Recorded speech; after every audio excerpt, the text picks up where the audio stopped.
560, The Answer. Get the latest weather, traffic, and news updates online at 560theanswer.com. Now, from the Signature Bank Studios.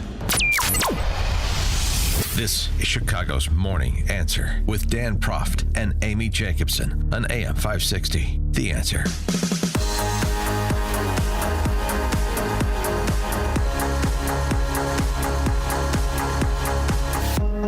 Top of the morning, Dan and Amy. The D.C. press corps is having a difficult time letting go of the notion, phony as it is, nonetheless, that President Trump is Putin's man in D.C., that he's taken a soft approach to Putin and trying to forge a peace deal between Russia and Ukraine. And so you have stories that are categorically rejected by those in the know, like this Politico story. White House debates lifting sanctions on Russian energy assets and Nord Stream. The debate pits Steve Witkoff against State Department and U.S. energy export proponents. Marco Rubio, Secretary of State, tweeting or posting on X in response. This is unequivocally false. Neither Steve Witkoff nor I have had any conversations about lifting sanctions against Russia as part of a deal with Ukraine. This is journalistic malpractice. If Politico had an ounce of integrity, they would fully retract this piece of fiction. Well, yeah, that's a hypothetical that I think we know the answer to. If Politico had an ounce of integrity, they're still reeling from the loss of all that subscription revenue from USAID. Oh, that's right. Trump was also pressed on how much pressure he's applying to Russia after he posted online in the direction of Putin to stop the bombings of Kyiv. Not happy with that, trying to get a deal, still hopeful there's a deal. And when pressed on how much pressing he's doing on Putin, Trump had this to say. Things will happen. Mr. President, why are you not putting more pressure on Russia? I know a lot of Europeans. Putting a lot of pressure. You don't know what pressure I'm putting on Russia. They're dealing. You have no idea what pressure I'm putting on Russia. We're putting a lot of pressure. Can you maybe tell us? We're putting a lot of pressure on Russia, and Russia knows that, and some people that are close to it know, or he wouldn't be talking right now. The Prime Minister understands that better than anybody. He wouldn't be talking right now. He's talking, and we're putting a lot of pressure. I think he wants to make a deal. We're going to find out very soon, but it takes two to tango, and you have to have Ukraine want to make a deal too, and they're being hit very hard, and I do believe they want to make a deal. For more on this topic and a few others, pleased to be joined again by Noah Rothman.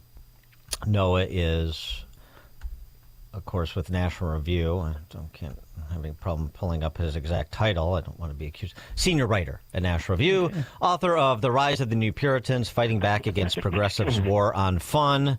Senior writer Noah Rothman, thanks for joining us. Appreciate it. My pleasure. Thanks for having me.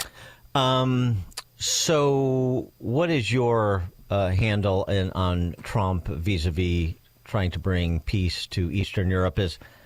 Does he want a deal too badly, at least publicly, such that Putin sees this as a red cape, an opportunity to be even more aggressive? Yes, he does. And I would say as much for China, too. My colleague Dan McLaughlin said he might as well be wearing a sandwich board saying, "We'll take any deal." And when you act like that, you don't get a deal. You certainly don't get one that's advantageous. I'd love to believe Secretary Rubio. I'd love to believe Steve Witkoff. But it's not like Politico is the only one to report this. The Financial Times, Axios, others have reported that the Russian ask, and it's been an ask for a long time, joint economic development in terms of industry in particular and in the Arctic in particular, in exchange for sanctions relief, is supposed to be part of this arrangement. There's very little that's being asked of Russia. It doesn't have its maximalist demands in the deal insofar as it's been reported, which, by the way, is probably quite ephemeral. But as we understand the deal now, Russia is asked to really concede only one thing, which is to withdraw some troops from a teeny weeny sliver of territory. You'd have to use an electron microscope to zoom into it, that they occupy in Kharkiv province, which is not one of the four provinces Russia illegally annexed in the summer of 2022. Those are Zaporizhzhia, Luhansk, Donetsk, and Kherson. And those territories is not compelled to withdraw from. But it doesn't have to Ukraine doesn't have to hand over territory that Russia doesn't previously occupy. That was a term that Steve Witkoff publicly talked about in a report on Reuters, that Ukraine would have to cede territory that Russia couldn't even take on the battlefield. That's not in this deal. But in general, Ukraine has asked a lot more than Russia is, up to and including the notion that it should somehow concede to America, acknowledging the legal fiction that Russia has a sovereignty over the Crimean Peninsula. Whatever you want to say about that de facto, that's what they're supposed to acknowledge in the provinces, de facto acknowledgement that Russia has taken this territory and you can't take it back. It's just the facts on the ground, right? What they're asking for in Crimea is very different. They want actual legal sovereignty over that territory. The United States didn't even recognize Soviet domination of the Baltics, ever. Over the course of the Cold War until 1990, we had exiled governments in this country that we recognized as legitimate. We held annually a day called Captive People's Day, where we acknowledged Soviet domination, illegal domination of the people that were captive to this illegal entity. This is a real change in American foreign policy, not one I think we should welcome. And if the administration is getting squeamish about it now, as they seem to be, it's their own policies that they're afraid of, not our reaction to them. Well, I mean, to be fair, and not to be flippant, but I mean, to the victors go the spoils to some extent, unless the proposal is to provide a new round of funding and weapons to Ukraine, and perhaps even more than that to help them repel the Russians. And there doesn't seem to be much appetite for that, really across the board, with few exceptions, it seems to me. Across the board, whom? Across the board in this administration. Well, and in the Republican Party. Right. So in one faction of this country, not among our allies, not among the nations that have committed to this cause. Well, I mean, but I mean, exactly what is the heavy lifting that Europe is willing to do? I mean, a couple of thousand troops from the UK, that's going to be enough? I mean, it depends on what you're talking peacekeeping troops. About. Now, do you want to talk? Yeah, do you want to talk about peacekeeping troops in Ukraine, which the United States should not be amenable to? Apparently, we are. I mean, having NATO troops as a tripwire against future conflict seems to me a pretty dangerous condition. Similarly, this deal cedes the Zaporizhzhia nuclear plant to U.S. control. Somehow, I guess we're operating it, where we have nuclear engineers on the ground and presumably Marines to protect them. This is a weird deal. It doesn't make a lot of sense to me. And yeah, our European allies have contributed much more than people in those who are opposed to continuing to support this cause often say Europe should contribute more. I don't know if they know how much Europe is contributing to this. Okay, well, they contributed whatever they contributed. They don't contribute at all. Well, they contributed whatever they contributed, but we're still at this point, and Ukraine is not on the ascent here. So I'm still unclear in terms of what a realistic deal could look like and how it could be effective. Well, first of all, there is no deal to be had when both parties to this war think that the battlefield is too fluid and they can achieve their objectives on the ground. That's not a condition that begets a ceasefire proposal, first of all. Second of all, then we have this, I don't know what the administration wants. So the administration wants Europe to step up and take more ownership of this conflict. They say as much in public all the time. But then we have reports from subordinates in this administration who are telling the Financial Times that they're frustrated with European allies that are contributing additional support, material support to the Ukrainian cause because it makes them more recalcitrant and less willing to cede their interests on the battlefield. Which one is it? And you have to look at the totality of what we're looking at here. It's a soft deal for Russia. It's pressure on America's allies to get Ukraine to the negotiating table, even coercion. It does look like, when you're looking at the totality of the thing, like they want a favorable condition for Russia, which will set the stage for a third war for Ukraine's subsumation into the Russian Federation, a very dangerous condition that we should oppose.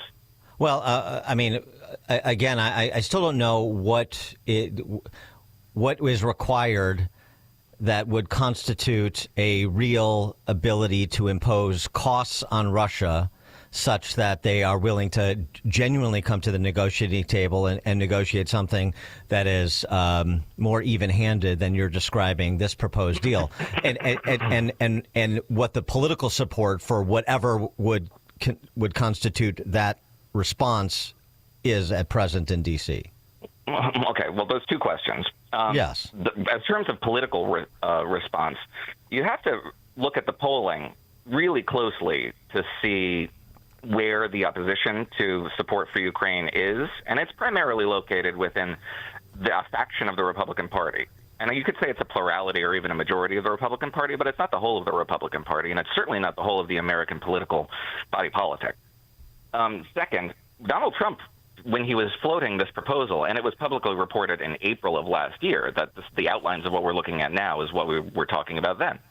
The alternative to that was to increase pressure on Russia militarily. Yes, to increase what Joe Biden was very reluctant to give Ukraine over the course of the war, and Joe Biden went back and forth and argued with himself in public over what Ukraine was supposed to have and be privy to. Tanks were too bad, it was a problem. Fixed-wing aircraft was a problem. Cluster munitions were a problem. Half-track aircraft were a problem. Mines were a problem, et cetera, so forth. And the administration eventually argued with itself and lost the argument consistently. The Trump administration said, we're going to take the reins off. If Russia's recalcitrant, we're going to apply new pressure to them. And look, they're feeling the pressure. Why else are they importing North Korean soldiers to do their fighting for them? It's not like Russia wants to, cede the battlefield to other parties, other combatant parties. At least they say as much. If NATO introduces one combatant, that's the end of the world. But Russia can introduce every anti-American power in the world into the battlefield, and it doesn't matter. They are feeling the pressure. This is a two-way street. And if the administration was abiding by its art of the deal, such as we understand it, they would understand that carrots and sticks are part of the game. So far, we've seen a lot of carrots and very few sticks. And so, I mean, again, just to get some clarity, you think that, I mean, it seems to me the only stick that's potentially sellable, but even if Trump and some of his senior people are disinclined to do it, would be to provide more armaments to Ukraine to send the message to Putin that we're not just going to turn our backs and walk away, that now you're forcing us to subsidize or underwrite the Ukrainian war effort. We could at least have something approaching leverage over Russia if that was on the table. That's not even on the table. I've not even heard one administration official suggest that would be in the offering. It's not in this peace deal. This peace deal essentially says that you can look for security guarantees from our European partners, but you're not going to get it from us. And there's not even any commitment for future material support from us. We should assume that no future material support will be forthcoming from this administration. But if it was at least an option, something to dangle out there, you might have some additional leverage over Moscow that it might clarify the thinking in the Kremlin. But we just haven't seen it. And again, I don't know what's going on behind the scenes. And Donald Trump is saying, listen, you don't know what's going behind the scenes. I'm the only one who knows what's going on behind the scenes. Fine. That's fine. But we do know a lot of what's going on behind the scenes because a lot of it is publicly reported. Those of us who follow it intensely closely and every little detail know what's on offer. And the Russian side doesn't seem the remotest way spooked. They seem to think that they have a partner here. And I don't see evidence to the contrary. Well, what do you think a realistic end game looks like for Ukraine? It really depends. Here's the thing. We have a fluid battlefield. There's a notion here in the West that the battlefield is utterly stuck. It hasn't moved in years. That's not true. The battlefield is utterly stuck in places like Zaporizhzhia and Kherson in the south of the country, in the Donbass and Donetsk, and in places that Russia or Ukraine invaded in Russia in that oblast where Belgorod is. The battlefield is fluid and moving, and Moscow seems to think that it can pressure Kyiv by virtue of its recent volleys of missiles into population centers, pretty much in defiance of, and actually an attempt, in my view, to embarrass this administration. So what is the ultimate goal here? The ultimate goal would be a more durable peace. Do I think it's going to be one on the battlefield? No, I think it's going to be settled at the negotiating table. But you work at the negotiating table with the material you have, the terms that you have. And if Ukraine has the potential to press its advantages on the battlefield in a future time in which it's flush with Western weaponry, then you kind of get better terms. You might get, for example, the notion that Russian forces could withdraw from some of the places that they occupy, could return some of the people that it has kidnapped, some of the children, for example, that it has kidnapped and brainwashed and stolen from their parents. Reparations, for example, for the number of Ukrainians who've been slaughtered or executed en masse or raped on the battlefield, as demonstrated by the NGOs like Amnesty International. All that sort of thing should be in the terms of this negotiated deal. They're not. They're just absent. So what the deal, as it looks like to me, is a ceasefire. So we negotiate future terms at a later date. That's what the terms of this deal are. But the terms that they'll negotiate in the future aren't going to be any more favorable to Ukraine than they are now.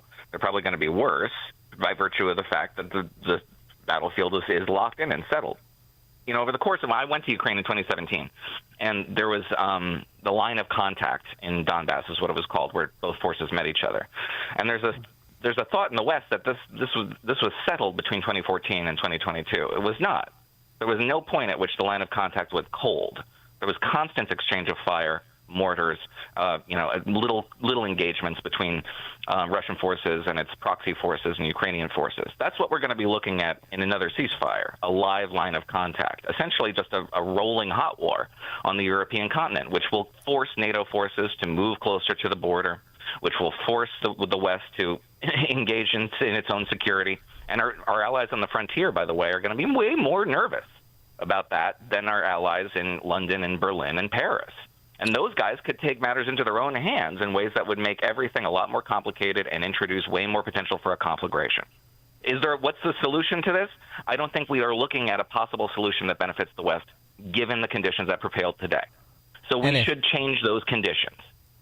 And if changing those conditions meant formally walking away, and whatever happens, as has been suggested, then how do you think this plays out in the near term? I don't think it's good for us because it tells our allies that we're no longer prima inter pares. You know, NATO ally, we're not the first among equals anymore. You're on your own. You guys can do what you want. You can build up your defenses, which would be good. Conservatives have always wanted that. But what conservatives wanted from a Europe that was a bigger, more robust practitioner of statecraft and had a more robust security forces, is we wanted a Europe that would be a more capable steward of our interests as we defined our interests. We wanted Europe to stand up its own forces so that they could be an executor of our foreign policy. We did not want Europe to have an independent foreign policy. That never works out, especially if you think that we'll have an independent Europe that will be confrontational towards Russia, and to say nothing of Beijing or Tehran. That is not the European impulse, right? And right now there's a political consensus in the continent towards confrontation with Russia. But again, that's not guaranteed forever. And you can absolutely envision a situation in which a political consensus arises in which accommodation with Russia or appeasement of Russia is the status quo on the continent. And does that advance our interests? No. We should want to have, in my view, an American first foreign policy is one that keeps Europe subservient to our interests, not one that induces them to have their own independent foreign policy and contrary to our interests. I mean, I know the EU has already essentially, in the immediacy of the tariffs that were imposed and then stayed, but, have been presented, sort of throughout a zero tariff trade relationship between the United States and the EU, which I'm all for, but I don't know how realistic that is. But how does the negotiations over trade policy potentially impact this combined effort to bring peace to Eastern Europe? In other words, can the response to the frustration with Putin not being, not coming to the table in a real spirit to make peace, can that be a unifying point to cut a deal, both in terms of the Western response to Putin as well as the relationship between trading partners? That's a good question. I can't say I've actually thought about the connection between the trade war with Europe and the conflict in Ukraine, because they are being distinctly handled by distinct teams of negotiators. But I would say you probably have some deleterious potential in energy, insofar as who knows what, back to the start of this conversation, who knows who's right here, whether the Russian side is right, whether the reporters are right, whether Rubio and Wickoff are right when it comes to easing energy sanctions on Russian energy exports. But we are limiting our own exports, and one of the reasons why we wanted to have a very robust liquid natural gas export regime was to wean European capitals off the reliance on Right. European or Russian energy exports. Yes. And that reliance will persist whether or not we have a robust LNG export regime. So we would want to see more. If we increase the cost of our own exports, then you'll just make Russian exports more attractive, and that would frustrate that. In general, when it comes to trade with Europe and the European continent and us, Europe has more trade with Russia than we do. We have very little, but Europe has some. And if we close off access to America's consumer market, then you have to find other consumer markets. Most of that's going to be in China and East Asia generally, not really Russia. But there are consumers in Russia too, and you'll have to find other markets for your goods. Well, so that could frustrate us. Well, but the other thing is, both the EU and our NATO allies and the United States could leverage each other on this. I mean, we'll do our part to continue to prop up the Zelensky fight, to prop up Ukraine on the battlefield, and you wean yourself off of Russian natural gas and oil, and you start buying more U.S. natural gas and oil. And we'll reduce our tariffs when you reduce. You know what I'm saying? It's like we'll do this collaboratively. That's smart, and that was sort of what the Biden team envisioned, but they didn't do it. They said that. They talked. That was precisely the strategy that they articulated, and then they would go ahead and implement restrictions on the exploration and exploitation of U.S. natural gas, and then put a moratorium on new export facilities to frustrate their own policy. That was the story of Biden. They would talk maximal terms in terms of our commitments to our allies and our commitments to defense and all this happy nonsense, and then they wouldn't do any of it. And the people they wouldn't say it. You'd have to notice it, and then the people who noticed it were called crazy for noticing it. And it's the sort of thing that drives you nuts. And you can see it happening here too, where if you're focused really intensely on the details of this stuff, and you notice the details and perhaps object to them, you're called nuts for acknowledging them. Look. The president himself is in Time magazine this morning, where he says, quote, "Well, I said that figuratively of the claim that he would end the war in Ukraine on day one. Obviously, people know that when I said that, it was said in jest, but it was also said that it would be ended. This was not jest. It was not a joke. The Trump transition team met with Joe Biden's national security team in order to effect a day one ceasefire. In April of last year, the terms of this agreement were sketched out in a report in the Washington Post. Those of us who read it said, wow, that doesn't sound great. And we were called nuts for paying attention. This is exactly the Biden dynamic, and it drives you crazy." Noah Rothman, senior writer, National Review, author of the book The Rise of the New Puritans, Fighting Back Against Progressives' War on Fun. Noah, thanks as always. Thank you. And he joined us on our turnkey.pro answer line. Coming up on Chicago's Morning Answer. At 7:37, we'll talk to Joe Bartosh, journalist campaigning for the rights of women and girls against things like men in their sports and their spaces. Joe Bartosh at 7:37. But first, we have to stop by that newsroom once again and say hello to Nikki